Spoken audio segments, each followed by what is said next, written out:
بسم اللہ الرحمن الرحیم۔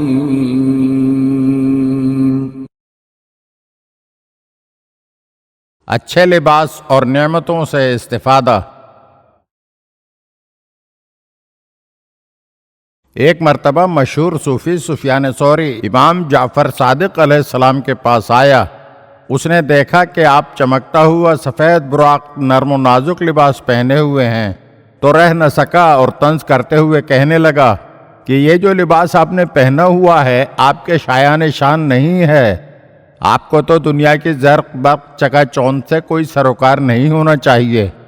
امام علیہ السلام نے فوراً جواب دیا اور کہا کہ جو کچھ میں تم سے کہوں اسے غور سے سنو، اس لیے کہ وہ بات تمہاری دنیاوی زندگی کے لیے تو اچھی ہے ہی، اور مرنے کے بعد آخرت کی زندگی کے لیے بھی اچھی ہوگی، بشرطے کہ تمہاری موت سنت رسول صلی اللہ علیہ وآلہ وسلم اور حق کے مطابق ہوئی اور بدعت پر عمل کرتے ہوئے نہ ہوئی۔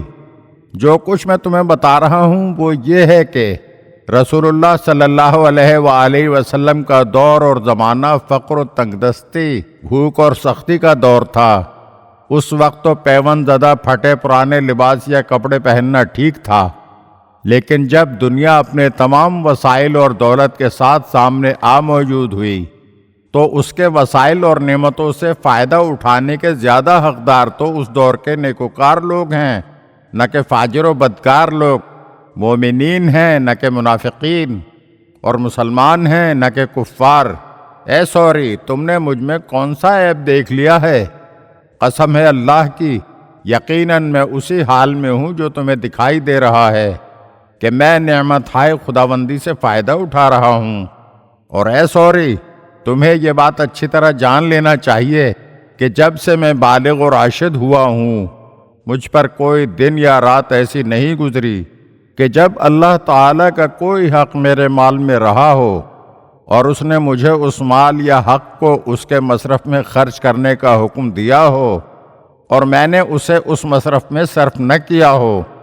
سفیان ثوری سے جب امام جعفر صادق علیہ السلام کی عقلی و منطقی گفتگو کا جواب نہ بن پڑا تو وہ اپنی شکست کا اعتراف کرتے ہوئے وہاں سے روانہ ہو گیا۔